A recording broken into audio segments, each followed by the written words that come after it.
Matchmaker, matchmaker, make me a match. Find me a fine, catch me a catch. I am here. Hello.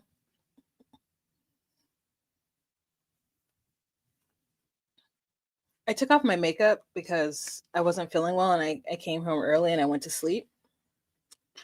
And when I say I came home early, I mean instead of getting off at 11 a.m., I left work at 9 a.m. and I took a nap. And now I'm regretting not having any makeup on. I'm a makeup girly again.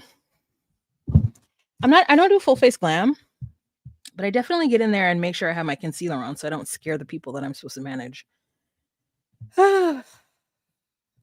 Also, I'm also trying to let my hair grow out. And so I'm wearing head wraps all the time now because my hair is thus, it looks like mange. I'm just of that age. And I never thought that I would get to this place, but I'm at a place now with my age where I have to put effort into it to not look tired. It's like, when did this happen? 2025 really did just run your girl ragged. Like 2025 ate my up, just ate it up. Just that's what it did. And so now I am in recovery mode and I can see the bags under my eyes. I can see the dark circles. And so started a new gig. I said, new gig, new me. You're going to go back to wearing your makeup. You're going to put your concealer on. The same way you clock the girlies who get on national television and don't wear their concealer, you are not going to be the girly who goes to work with no concealer on. And so sometimes when you see me on here, my face looks like normal. It's because I haven't taken my makeup off, but I got home early and I took a nappy sleepy doo.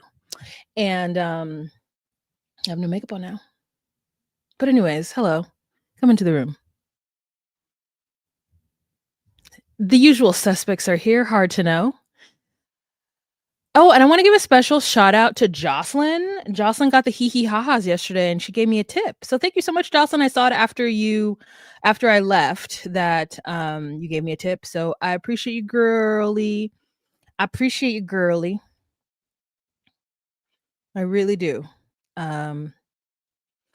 And thank you for those of you who did super chats or super thanks or whatever yesterday on my other video. I was just going through the comments, which is why I'm a little late. And I was like, oh, you really like me. Everyone's like, I really like your Nigerian Wicked rendition. And I said, you are welcome. You are welcome, my sister, my brother. You are most welcome. Anyways, hey, Joy. Hey, Alicia. Hey, Hard to Know. Hey, Joslo. We missed you yesterday, Joslo. Wait. Joslo, you weren't here yesterday. It was Babs telling me she was 71. Sorry, Babs, I mean tell your business. Hey, Jasmine. Hey, Piper. Who else is in the room? Okay, I think I said it to everybody. But anyways. Oh, yes, Miss Paris. Hey, yes, Miss Paris. Miss Pelly. Mademoiselle Pelly. Thank you so much. So yeah, I was going through the comments yesterday. Okay, let me finish this head wrap because this is not how the ancestors did it, right?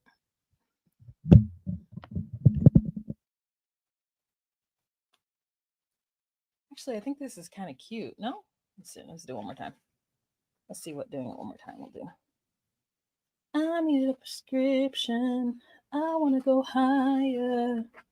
Can I sit on top of you?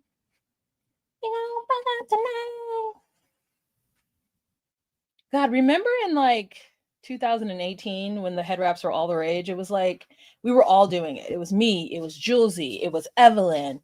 I don't know. Did Halise do it? You know what's so funny about it? Like when I think about myself, and I don't know if you guys know those girlies. They're not 90 Day Fiance girlies. They're just like black YouTubers. But like I'm not a part of the crew. Like I'm not a part of the Julesy Evelyn crew. Or the Ngozi Kim crew. Like I'm not a part of that, but they my friends. You know what I mean? I still, we still be in each other's DMs. We still be liking. They my mutuals. They my mutuals. Um. So, anyways, hello. Okay. Bab says, "What? My pick is about 8 years old. I still look basically the same. Girl, you better get it. Better eat it." Hey, Soraya. Your comments about the wig had me cackling. One person was saying that when I said that Rick's pot belly abs, like she said she was dying on the floor. Sometimes I just be forgetting because I be on here saying anything. just I be on here and say anything. I wanted to say that your last video about Catherine O'Hara, that she did have upside down and reversed internal organs, so maybe complications, and she'd passed after a short illness. What? What? Down reverse internal organs? I've never even heard of that. That sounds very freaking painful. That sounds so painful. And somebody else was like, Diane Keaton died. I said, I know Diane Keaton died. First Wives Club? She's the first wife of the First Wives Clubs to go. What are you talking about? You don't know me. It was another great movie that shaped my life. I will say that, like, I brought up Jessica Tandy, but, like, the truth is I should bring up Bette Midler too. Like, I should bring up all of these, like, actresses that really, like, did it for me. Michelle Pfeiffer is one of them too. Michelle Pfeiffer is one of them too. She's a pretty lady. She pretty. She was so pretty. And when she did, like, what was that? Gangster's Paradise? What's that movie? I don't know. I'm sure if I were to go back and watch it now, I'd be like, this corny ass white lady came to this inner city school and tried to tell these, like, poor young colored people what to do. But at the time, I said, Michelle Pfeiffer, you better go into the hood and talk to them folk. Teach them the ABCs and XYZs. Mrs. Nikki, I've never seen you before. Never seen you before. Hello. So as age goes is over. Been so busy. You're hilarious. Thank you. It's been ages. Been so, yeah, girl. Anyways, I love me some Diane Keaton because I do love The Godfather, and she was in that. Dangerous Minds. Thank you so much. I said Gangster's Paradise. What movie was she in with Coolio? Just kidding. Been living most of their life, living in no gangster. Got the situation. They got me facing. I can't live on no more. Like, I can't do it. They like to charge me money for these little songs. So I gotta be down with the hood. Something hood G. I don't know the words. I'm an educated fool with money on my mind. You guys just check the description box. If you're not here for this and you don't understand why I'm giggling and drinking my my sparkling water, check the description box. Okay. What time is it? It's 8. We can get going at 9. Yeah, I know. Does anyone get their annoying ads in French? Oh, are you in Montreal? Is that what you get in French? Sharon Stone, ladies I watched with my mom, so they're near and dear to my heart. You know what? I only saw that one movie with Sharon Stone. I only know her from Basic Instinct, and I watched that one relatively recently because I think it was rated R when I was little, and my dad was very specific that I couldn't watch rated R movies unless it was about the black struggle. And let me tell you, Basic Instinct ain't about nobody black. And ain't nobody black, and the people who are struggling really are the women who have to be around these misogynistic men, because that movie did not hold up. Sliver. Okay, Sliver. I gotta let me Sliver. Hey, Tamcar, let me look that up. Sliver. Okay, I said I was gonna start at 9. I surely did lie because it's past 9. Sliver. Oh no, the internet want to go slow. I'm not waiting for that.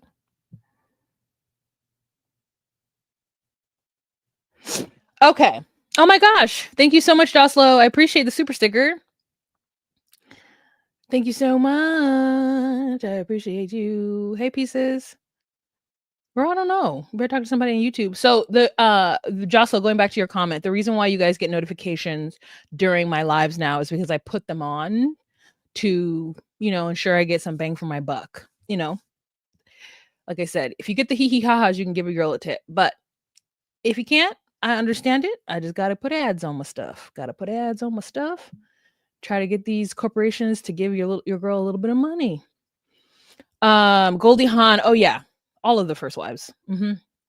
Goldie Hawn, yes, is definitely one of them. Okay, I was just scrolling and found you. What? That's crazy.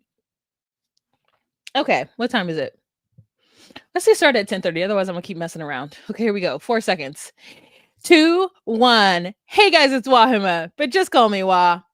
Melanated! Welcome to my recap of 90 Day Fiance The Other Way Season 7, The Tell All Part 2. I'm not Sean Robinson. Thank you for joining us today on this fake stage, doing this fake show for no one. Let's start out with Luke and Greta, because Luke and Greta seem to be ace boon coons in this episode. Who knew that the meat lover and the not meat lover would get together and be besties? Maybe their choice in eyewear brought them together on this 20-degree New York day. Okay. Anywho, did you guys notice that? Did you guys notice that Luke and Greta were just chummy chum chum? I did. I said, "Oh, this is the matchmaking that I never honestly expected to have happen." They just were, since when they both like witnessed Manon acting up and they witnessed that together, they both got the cringe together and they were just hanging out afterwards the whole time. And sometimes Chloe would be there because, Luke wants Chloe to be there. Okay. We started off at 10:30 and then we're going to actually start the episode at sometime after that. If you guys get the hee hee ha ha's while watching this and you want to give your girl a tip, you can do so with the options down below. Otherwise, let's jump right into this episode. So the first thing we start off is Manon. She decides to come back and she says, "I decided to come back because I wanted everyone to know." I'm doing a really bad accent. "I want to show people that I can take criticism." And I'm like, "No, you cannot, my friend. No, that does not show us that you could take criticism." Manon also doesn't understand that when they shot this show, that they pretended like certain bits would be in the tell-all behind the scenes, but the truth is there's no tell-all behind the scenes. This is all the tell-all. So you having a hissy fit and leaving and going outside and the producers having to convince you to come back in was all a part of the show. So we know that you just didn't make a decision. We know that a producer was like, you want some sugar? You want a little crunch bar? Maybe that'll get your sugar up and maybe make you happy." And she's like, "Yes. Can you add a little bit of cheese as well and a cracker? And then I will come back in." And they were like, "Yes, Manon." She's like, "Also, maybe a hamburger because I'm very hungry." And they were like, "Okay, Manon." And then she comes back in and she's like, "Well, I decided to come back because they offered me food. I mean, no, because I want to show everybody that I am a bigger person." And I'm like, "Girl, we saw you act a fool because you like she is manipulative." She's, to me, Manon is on the same level as Rick, honestly. To be honest, if I am being honest, that is what I think. For her to act the way that she acted, talk over Anthony constantly, then blame him for not supporting her during their segment where he's allowed to talk about his feelings and what's going on in his life, she tells him that he's not doing enough defending of her.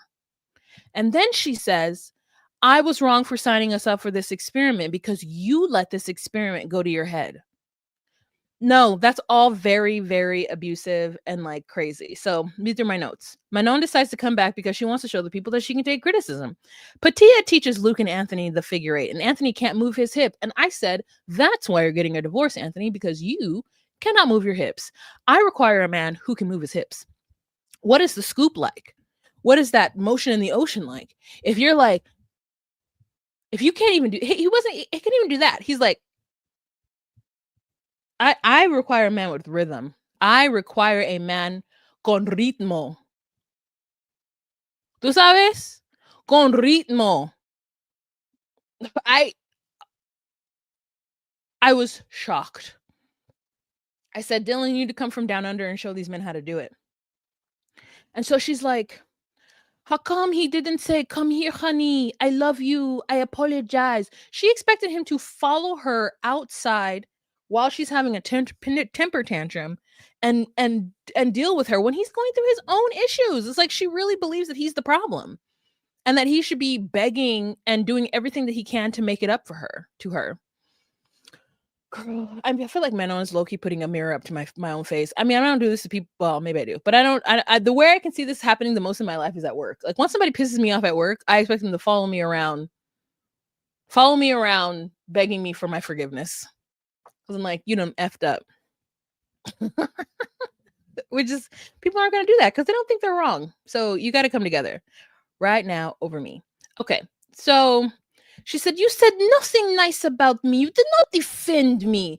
Defend you against who? Against people who are defending him and your toxic behavior? Wow, you guys really, I mean, I was so wrong about Manon. And you guys, you were so right about her. So thank you. I tried to give her the benefit of the doubt. I even supported her when she was mad about the mime because the truth is you can be two things. She can still be a very toxic person but be right about the mime. You know what I mean? And wow, I really just stuck my foot in my mouth and in the poop in the yard. Like she's manipulative and deserves to be left. Like she's like, I just want to be naked with you and have our bodies touch. He's like, I don't think sex is what we need to do. She's like, no, not sex. You don't have no libido. And I say, you have no libido. Get out of there, Anthony. No. I don't know about marriage. I don't know people are supposed to put up with them when they don't. Okay, so then we move on to Luke and Madeline because Manon and Anthony, I don't know if they came on stage again. Maybe they did. But girl, they decided to leave. I think they left like after this, but who cares? No more about them. They decided to leave to work on things. And he's like, I'm willing to have a conversation, but I don't know if I want to be in the bed naked with you while we have that conversation. And she's like, no. And he's like, we can talk. But I really don't think there's anything else to talk about. I think that when you will say the things that you'll say about your husband and embarrass him and continuously make things about him being the nightmare, she says to him, we can talk and I promise you I'll let you talk and I'll shut up and I can be better. And I'm like, no, girl, you've been telling us you're going to be better for so long and you're not going to be better. You're not going to be better. So like, I wish them the best. And so is Greta. Greta says, I don't think people should be together if they don't like each other. But like the kid be damned. Get out of this relationship. Greta really found her voice in this episode. She really did. She really found her voice in this episode. Now, I don't know if I agree with everything that happened in her voice. I don't agree with everything that she said. But like I was like glad that she actually spoke up and was quite interesting. All right, so we move on to Luke and Madeline. And Sean is like, we've got some exciting news. How are the dogs? And Madeline is like, oh, Cairo, he's so big now. And Anna, she's going to be a mother. And I thought to myself, who did you, I for 100% know you're not breeding her, but maybe I'm wrong. But I really feel like maybe 75% sure that you're not breeding her. So you let her out in the streets and did get pregnant by who? Some street rat? Some tramp? He's a tramp, but they love him. Breaks a new heart every day. He's a tramp, but I love him.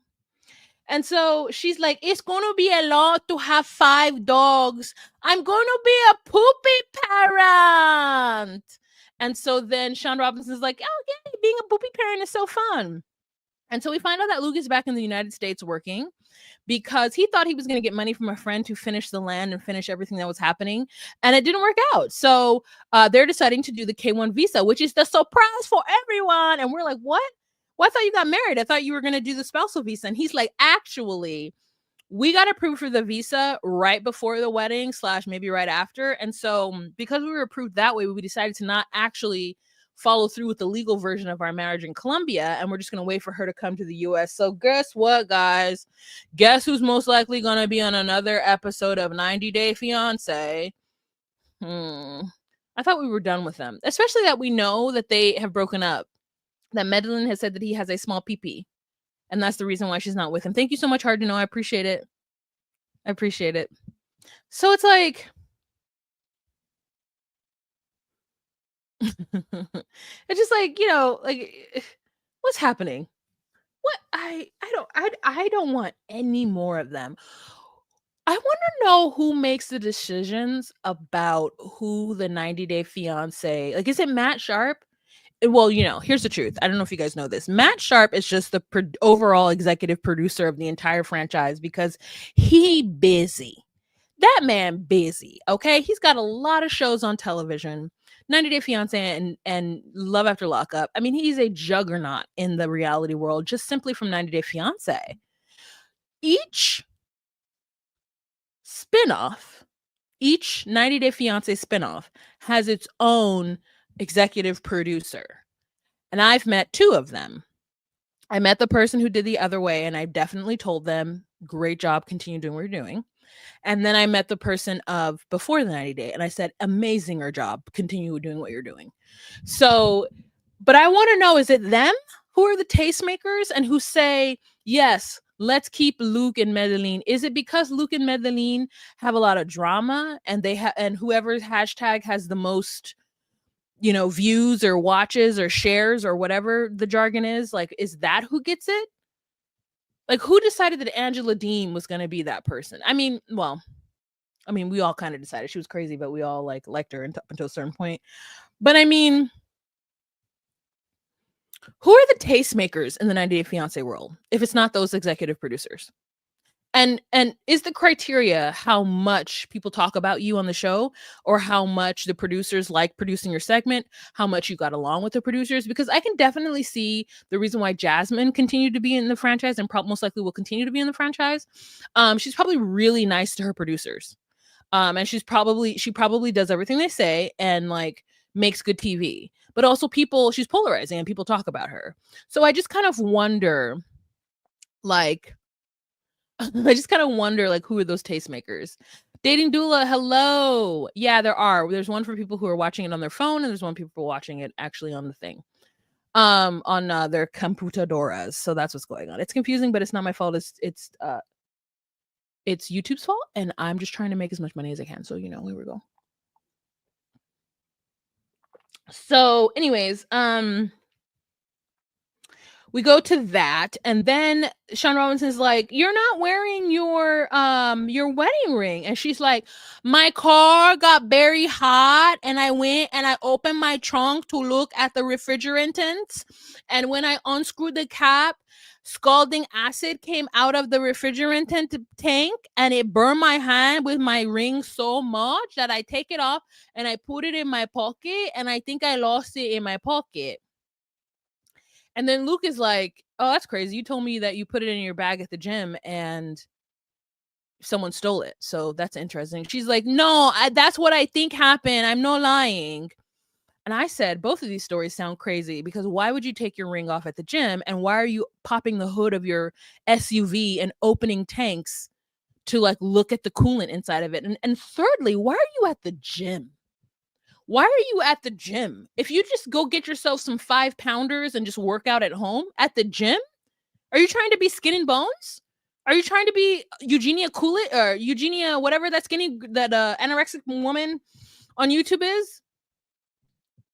Like, what at the gym? Now listen, I'm not saying that a person who's thin can't tone up, but you don't need to go to the gym, mama. You're so thin that you could just go outside and lift bricks. The gym. Mira. That's crazy. The gym. That's wild. So anyway, they're talking about the strippers. And Dylan's like, actually, I have a theory. I think she pawned it. And I was like, Dylan, you just really want to be on the show. Dylan's like, don't worry. When I get to the US, which spoiler alert, he's coming to the US, I'm gonna really make this show worth it. So I'm gonna do my best. I think she pawned it. For what? To pay for the pulpies? So, anyways, um, we find out that he's still friends with Brian. They're still together. They're doing long distance and it's really hard. They're going to do the K1 visa and at some point get married in the US and then move back to Colombia. And then we find out about the strippers. We talk about the strippers and she gets so upset about it.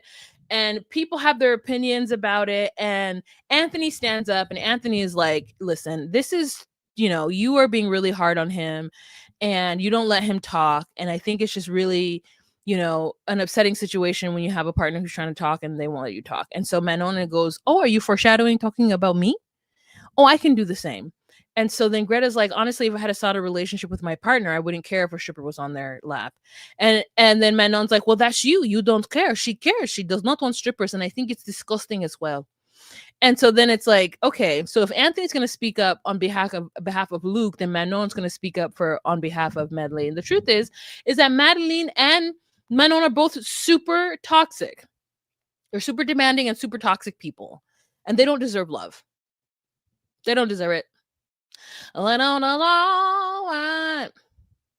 Like, but it's going to continue happening to them. So God bless. Who am I? I don't know anything. Who am I? What am I? Where am I? So then we talk about Brian and Brian's involvement with the strippers and how Brian and blah blah blah hate each other. And then we find out the most interesting thing about Brian is that Brian was kidnapped in Colombia along with other people, and he, I don't know, was extorted. I don't exactly know the story because, I think maybe I don't know. I don't know why it wasn't very clear to us what happened, but him and Luke were in some kind of gold business in Colombia, and Colombia is a reckless, dangerous country, so he says, and that they got robbed like that Kardashian lady in Paris for her jewelries. And so they couldn't go through with the gold business, and that Luke ended up taking out a loan on one of his businesses. And his friend Brian owes him upwards of 150,000 USD. And he's like, I'm going to pay it back. And, I owe a lot less to the IRS. Because I always owe the IRS. And I'm daunted by the lot less that I owe to the IRS. And you owe 150,000 doll hairs. And you're like, I'm going to pay it back. I'm sorry. If I owe a friend 150 doll hairs, I was like, you need to put a hit out on my life because I'm never going to pay you back. I'm never going to have $150,000. I would have to literally break open my 401k and give you my life savings. I'd have to give you my life savings to get from underneath that. The thing that's going to help usher me into old age. And it's not even enough. $150,000? How am I going to live for the rest of my life? We're all living to 80 unless like some tragedy happens to us or like I get cancer. But we're all living to like 80, 90 because of the healthcare system and how good it is now and like whatever. I'm a Black woman, so it may not be for me, but like most of us are living longer these days and we can't just retire on $100,000. We got to retire with at least 5 mil. I mean, I do. I don't know about anybody else. We got to retire with a lot of money. Hence why I have ads on this. So it's crazy to owe somebody $150,000. I'm just going to ahead and take me out, Luke. I can never pay you back. 150 cash? So to me, that means that Luke is under as well. Because the loan, I think, was under his name. I don't know about money or math, but it's not adding up. So, Manon, I mean, they're the same person. Madeline is like, you are a stoler. You stole from us. You stole the money because me and Luke will be okay if you didn't make this dumb decision to steal the money. And I said, now I know why she's constantly yelling at Luke, because it's more than just the strippers and him not taking responsibility and like all these things. It's that he's very bad with money. And then he wants to tell her that she can't have half of the property in Watape. Guatape? I think Madeline should get out of this relationship simply for the financial troubles. It's a lot of like illusions and like romanticizing real life issues with marriages and the fact that money plays a huge issue in it. And if you can't trust your partner with money, you shouldn't be in a partnership with them. So just get out. You don't have kids, exit stage left. So Greta and Chloe end up having a conversation backstage where they tell Luke to be single because Madeline is saying, okay, well, you're single now. We're no longer together. Madeline's mad, so she's breaking up with him again on national TV. And Chloe goes, so are you single or not? And Luke is like, well, I want to have a drink tonight and I want to have plausible deniability. And I want to be able to say, well, you told me we weren't together on national TV in front of all these people. So like I was single. So yes, I went out. And so that's what happened. He was like, I'm single. And we're like, oh my God. Oh my God. Busola, hello. Oh my God. You're right. Insane. So sus. Suspicious. Don't be suspicious. Don't be suspicious. So anyways, then we move on to Patia and Dylan, and they're still engaged. He's going to move to the US and they're going to do the K1 visa. Patia keeps insisting that Joe doesn't like that their age gap. And Patia is like, you know what? This makes Patia look crazy. And I don't know that I can believe her. And let me tell you why. Is because as a person who is, I mean, I there's a weird relationship. My family, we're close, but we're not close. Like we don't be telling everybody business and like whatnot. But my dad and his siblings are relatively close. There's 8 of them in total. My mom and her siblings are close. And so we've seen a very close knitted relationship and how everybody's in everybody's business. And as a second generation of that on both sides of the family, we have all unconsciously decided to not tell everybody everything. You know what I mean? Like when we get together, we have a hee-haw good time. But between my 3 siblings, my younger and older siblings, my younger siblings know way more about everybody's business than me. And so I usually have to find out from them. So like I said, we're a close family, but we saw how crazy it can be when the generation before us was in everybody's business. And so we just all kind of like low key are not as in everybody's business as much as the previous generations. And so, but I still understand it. And I would never fix my lips to say that someone talks to their mother too much. Unless it's the situation of like, I'm a mama's boy. And if Patia cannot prove that to us, which it feels like that's what it must be, but because Joe is not saying, Patia, you're too old for my son, I think he's wasting his time with you, I want children. Like, you know what I mean? Because obviously, not to say that he couldn't have kids, but Joe's other son is gay. Dylan's brother's gay. Dylan and Joe are not having kids. So there could be a very real possibility that Joe feels like, oh my God, I'm not going to have any grandchildren. Now, we don't know if Joe has other children. She might have a daughter or another son or whatever. She might have grandchildren. We don't know. We don't know what her familial situation is. So, but like the thing is that Patia, her evidence is not clear. Her evidence is not there. Joe and both Dylan are like 10 toes down. My mother is happy with you. Joe's like, I'm fine with it. Like, yes, did I think it was soon, but that's your guys' business. And that's my opinion. I don't talk to my son too much. I don't think there's anything wrong with them talking as much. Unless, again, there's no evidence to support her claims because Joe and Dylan have a united front right now. And Patia seems crazy. And then she brings her friend out. And the friend says something so stupid that it makes me further not believe Patia. The friend comes out and is like, yeah, you're talking to each other too much because Patia told me. It's like, first of all, you're not even a true witness to this.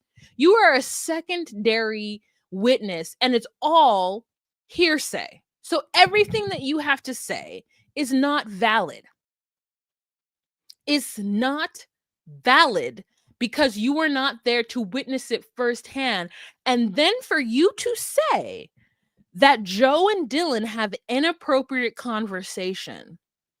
And I was like, "Oh my god, do Dylan and Joe talk about having mother-son relations?" Because that's the only thing that I can think of that would be like inappropriate parent-child conversation at this age, because Dylan is in his 40s. And then it's like, "Oh, you have inappropriate doctor conversation." And then I'm like, "Oh, I'm not on your side." Joe is allowed to tell her children anything about her medical history that she wants to. Because guess what? Dylan is going to have to take care of his mother. I'm sorry. If my father got a prostate exam, a rectal exam, I think that I should know about it.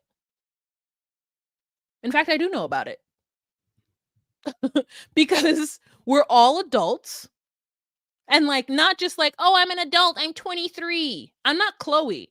I'm in my 40s. I need to know what's happening with my parents' nether regions. I need to know what's going on with them in case it's something bad. Like, it's like the way that they talk about it is like weird. I'm like, "Joe, maybe you don't know, not Joe, Patia, maybe you don't know because you don't have kids. But like, if something is going on with your vagina, you need to tell your sons about it, your children about it, so that they can support you if need be." I mean, I don't know how everybody else feels about it, but like, there's a point in your life as an adult, once you hit a certain age, you need to know what's happening with your parents medically. Because, and this is something that I think about a lot, but I also don't want any smoke because there are people who are want to get defensive and whatever about anything. But I think the best thing, one of the best things, and the thing that I have is not worrying about your parents' health. If your parents have done everything to take care of themselves that they could do, meaning that they don't overdrink, they don't over smoke, they don't over, do drugs or whatever, like they make sure their sugars are appropriate, that they don't go to type 2 diabetes, which is something that you can manage as a human. Type 1, it just happens to you. But type 2 is something that happens to you because you overindulge or you have sugars and sweets or whatever. So like, to me, I'm like, the best gift, one of the best gifts your parents can give you is them going to the doctor regularly to get checkups and get, screened for things and to nip diseases and issues at the bud. And so maybe Joe doesn't understand that that is healthy. That if Joe says, "You know what, Dylan, I went to the gynecologist because my vagina, blah, blah, blah," like, Dylan is not a baby. Dylan is not a child. Dylan is an adult. Like, I mean, I don't know about y'all, but I have witnessed friends whose parents have had what I would consider preventable health issues, and it has wrecked the friend of mine because their parent has not taken care of themselves. And the one thing that I will be forever grateful for is both of my parents have taken care of themselves. Both of my parents go to the doctor all the time. Whenever one is trying to, "Oh, I have high blood pressure, but I'm not going to eat any more salt so I can get off the medication." Both of my parents remain physically active so that they don't have to use a cane, because my parents are, both of them are worried about using a cane or using a walker and then never being able to put it down. And they do that for themselves, but like, really, it is a positive impact on us. 'Cause I don't have to worry about my parents not knowing what's going on in their body because they go to the doctor so often and they get those regular checkups. So, like, it's crazy to me that that woman who's pregnant got on stage and said that you're having inappropriate conversations with your son. And then Dylan was like, "Go on ahead and say what those inappropriate conversations are, because you're not just gonna drop that bomb and walk away." And then they're like, then Petit was like, "It's like you're talking to your mom about the PUSSY doctor. That's inappropriate." And I'm like, first of all, you said PUSSY on national TV. That's inappropriate. Joe talking to her son about her uterus?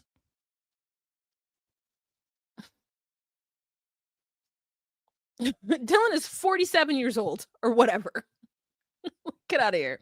Anyways, I'm getting off my soapbox for that.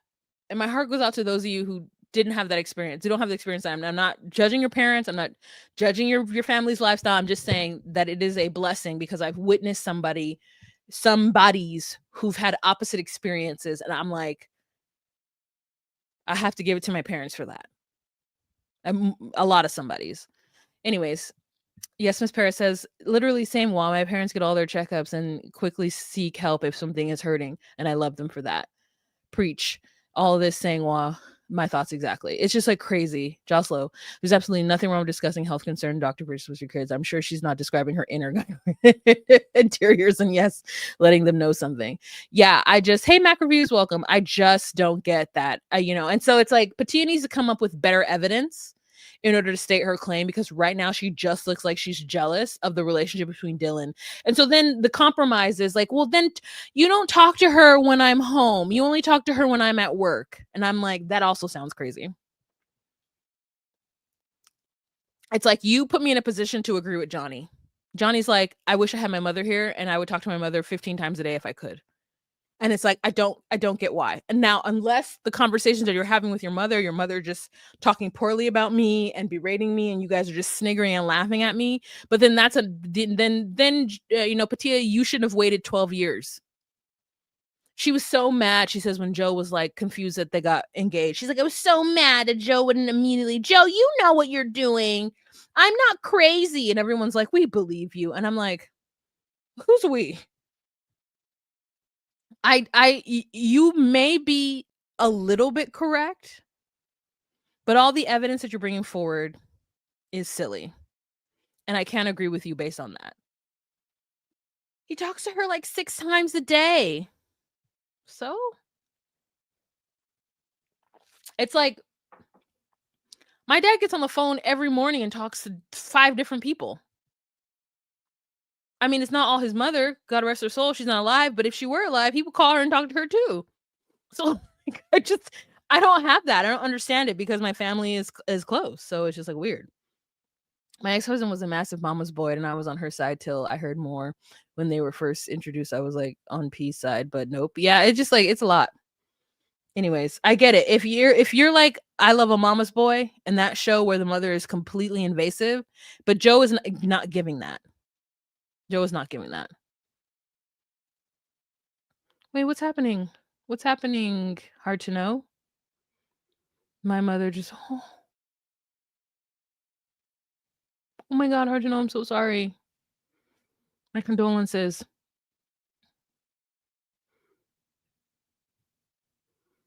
My condolences. Yes, I agree. I agree. Ugh.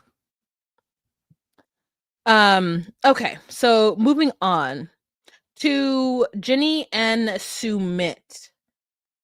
Oh God, here's another conversation about parents. So it's the same conversation, except for Jenny starts to put out a pseudo ultimatum. And he's like, this sounds like a threat that you're saying that if I don't move us out of my parents' home, or you're going to leave me. And Jenny says that she wants to be comfortable and she wants to be happy. Period. And I am not one to be like, you're wrong, Jenny, for wanting that at whatever age she is. But I just don't think that what she wants and Indian culture work well together. Sumit says that in his culture, parents are seen as gods, which is extreme in my opinion, because parents are just as faulty as any other human and not to be seen as gods. But I don't think that you can fight generations of culture. And I think she's trying to fight generations of culture. And right now, it seems that Shri and her husband got out of the house. And they took little Anit with them. And Jenny stays in her room all day because she doesn't want to be bothered and she wants to drink her rum in peace. And the parents can't go to the cafe anymore because they physically are in poor health or something. And I said, they look fine to me. I said, why aren't those parents going to that cafe and helping Sumit? Huh? Why aren't they? So like I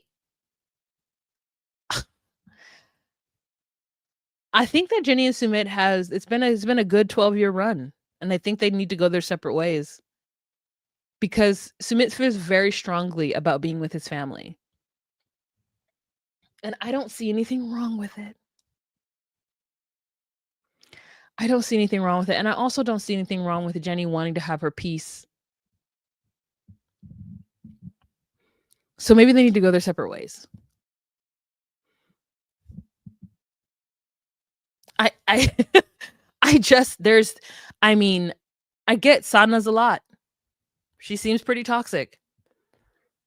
But Sumit's like, my parents are getting older, even though like, Jenny's the one actually getting older, and Jenny's the one who's in her 70s, I think.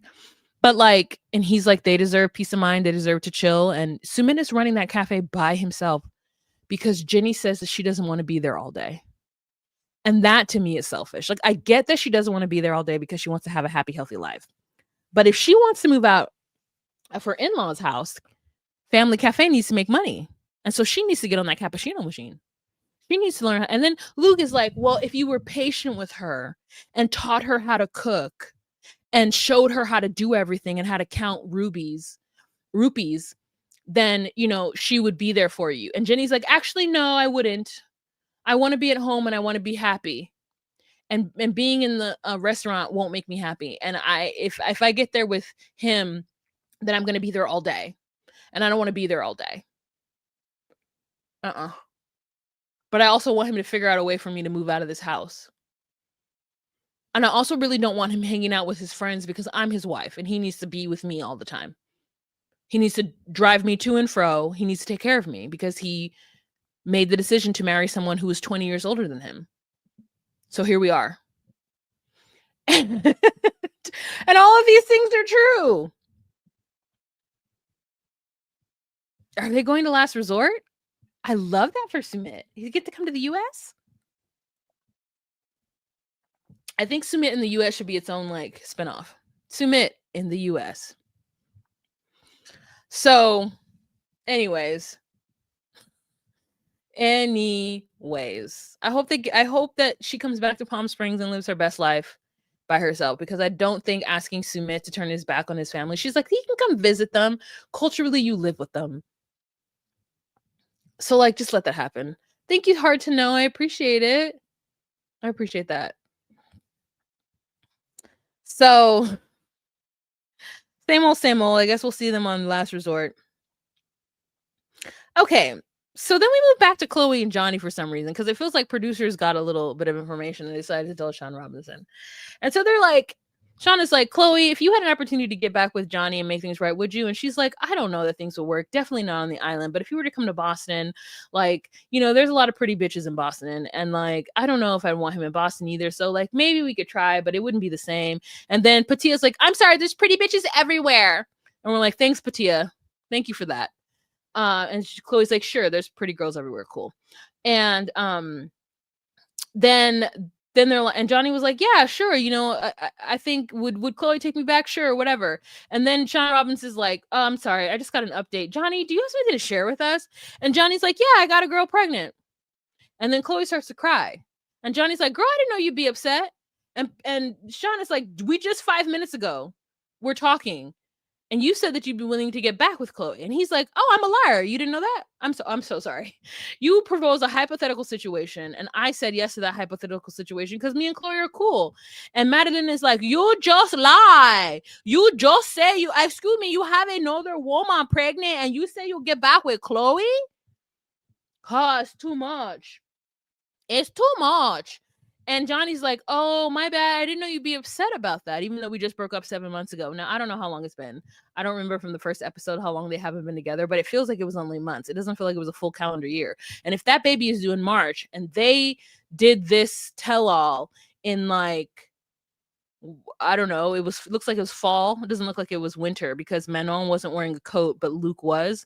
So maybe it was probably like early October, late September. October sometime in New York City. So feels like October, November, December, January, February, March. 5 months. So maybe the lady is 3 months, 4 months at the most during this. And so now there's pictures on social media of him with this woman, and she's beautiful. And she's pregnant with his baby. And I said to myself, what mojo magic did Johnny spin to you to where you would take maternity pictures with him? I'm not taking maternity pictures with anybody who isn't paying my bills. Like, to me, Johnny is a baby daddy, 10 toes down. He is not a husband. He's talking about he could marry this girl. And I said, girl, if you want to get cheated on, if you are open to an ethically an ethically non-monogamous relationship where he is the one who sleeps with other people, Johnny, I don't think is made for monogamy, and he doesn't know that. He's not living in his truth. It's a baby girl. Chloe cries because she's like, we were so close to getting married 8 months ago, and now you've got another whole other woman pregnant. It's like, yes, because Johnny has a dirty D. And he wants to sleep with whomever he wants. He wants sex constantly thrown at him. He has a dirty D. He also loves sex and loves nudity and probably loves ass shaking videos. And there are plenty of women out there who are married to men who love ass shaking videos. Like everything in their Instagram is just a booty shot. And it happens. You just have to be aware that that's your man and have a conversation about what that means. And a lot of times those men don't want the women to have the same energy as them. And Johnny is one of those men. He feels that he's just human and that the things that he does, the reactions that he has, the choices that he makes are the choices of a pure human person. And so therefore he has the right to make these choices. They may be wrong, but he's human. Don't eat him up about it. People make mistakes and he's just a human. But if a woman were to feel the same way and make those same mistakes, it's not the same because women aren't the same humans as men. Don't forget. We have to, because we have innately some kind of stronger strength. We don't feel the same way that men's do. We don't have this rutting sensation to like do everything that walks by us. We don't have the same chemicals, we don't have none of that. We are supposed to be stalwart and truthful and just like accommodating and a better elevated human than men, yet not rule the world. Isn't that crazy that women are expected to be mothers and run a household, but they can't run a country because they're too emotional to do that? But they're supposed to hide their libido. They're supposed to present themselves in a modest fashion, or else they get called things like whore, slut, and there's no male equivalency to that. Men are expected to not be able to control themselves nor their hormones, but they can be in charge. It is so interesting, no? Okay. Anyways, aren't we all grateful that Johnny got some girl pregnant and it's not Chloe?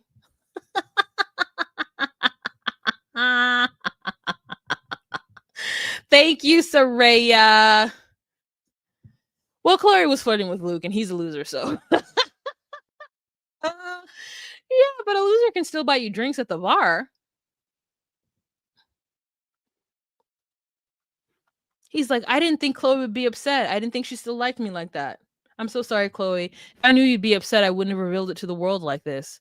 He has no, like, he does not understand how someone else can feel. What is that? Empathy, sympathy? What is it? What is the ability to be able to, like,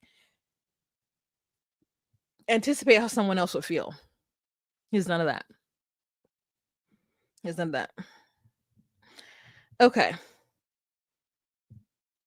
So Greta and Luke and Chloe make plans to go out, and Greta's like, I'm a nerd, I don't think I can go out. And I'm like, Greta, if you don't go out with these two in New York City, you're never going to have another opportunity. Just go out and have one drink with them. Don't even have a drink, have a mocktail. And then get in your Uber and go home. You're in New York City. Have a great time. Greta says that she enjoyed the tell-all, and that the highlight of the tell-all was seeing Hazel. And she's happy to be single. She can't wait to be in love one day. And I love that for her. I love that for her. Okay. That's the end of the episode, y'all. Empathy. Yeah. Oh, just my 2 cents. Hey, girl. Hey. It seems that he enjoys hurting Chloe. He's just completely unaware. I see Chloe with a guy in finance, 6'5", blue eyes. Yeah, I think that too.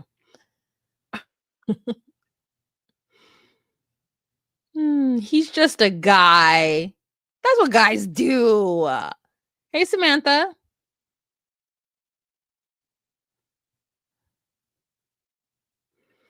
Some YouTube channel said that Chloe was in Aruba this past December taking pictures with Johnny, and they showed the pictures. You know.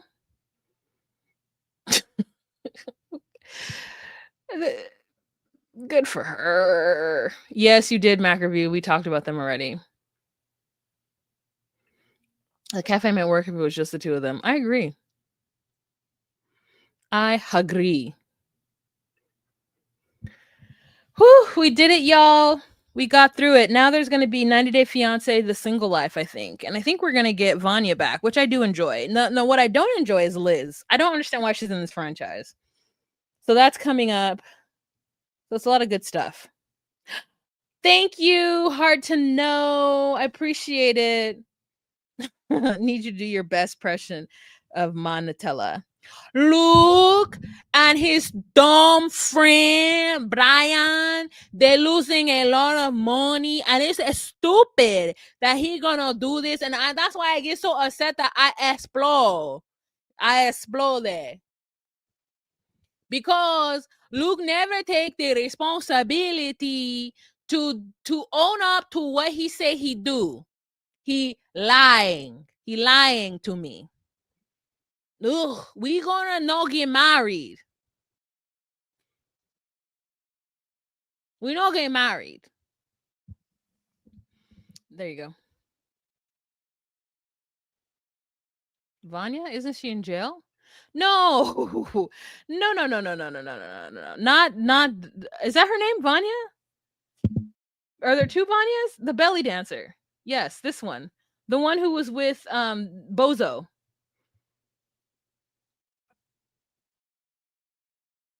I'm sorry. Is that her name? Anya. No. What's her name? Ay. Hold on. 90 Day Fiance, The Single Life.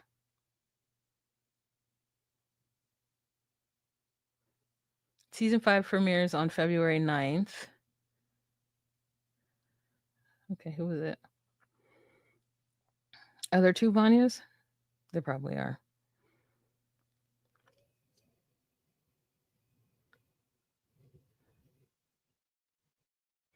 Why isn't it showing me? I want to say season 5. Do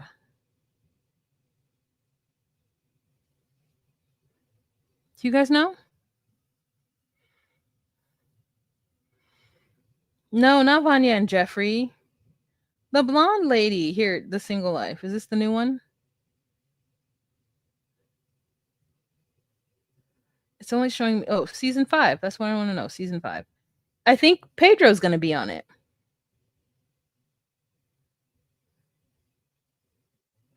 Here, maybe I need to put sync season 5.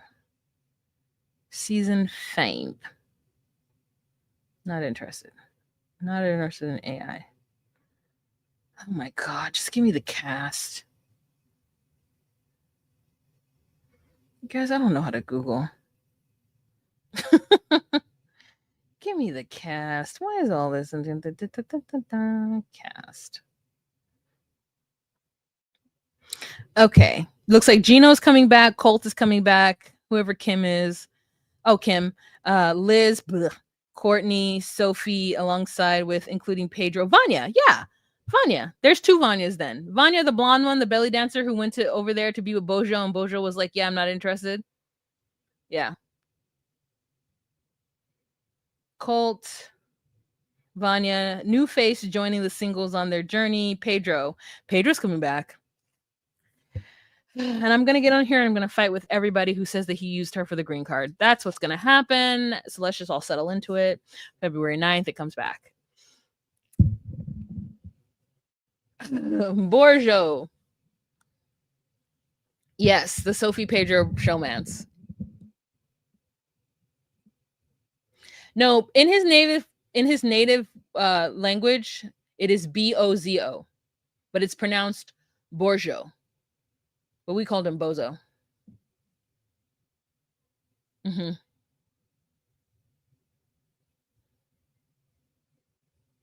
Who knows? We'll see if real estate worked out for him. Gabby, girl, I'm literally leaving. Thank you for joining. But this is the end of the episode. I'm happy to see you. I think we follow each other on social media, so I always know what you're doing when you go to Honduras. I'll be watching. Or when you hang out with your sister, I'll be paying attention. Um, yeah, you missed it by an hour, sis. Yes, I love this for Danielle. I mean, Chantel. I listen. Let me get me a fine stud. Let me find me a fine ass stud, girl. I'm just waiting. Like, she'll have to see me in drag though, because that's when I be at the gay clubs. But I'm so happy for her because I really do think the majority of us just need to find a stud, right? I get it if you're like, I'm heterosexual 10 toes down. But like, I think that we would, I just, sometimes I see these studs on Instagram, and I'm like, you're fine. And you seem like you got a cool personality. Yeah, they got engaged. Mhm. Bye, Joslo. Thank you for joining. I'll see you next week. Liz has cancer? Oh, God. That's horrible.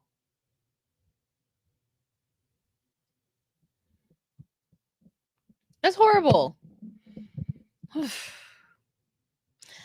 All right, you guys. Let me get off this. It's 4:30 or 4. I gotta. There's a mess around me. I gotta clean it. And I gotta eat. And I gotta cook. So that's gonna stuff I gotta do.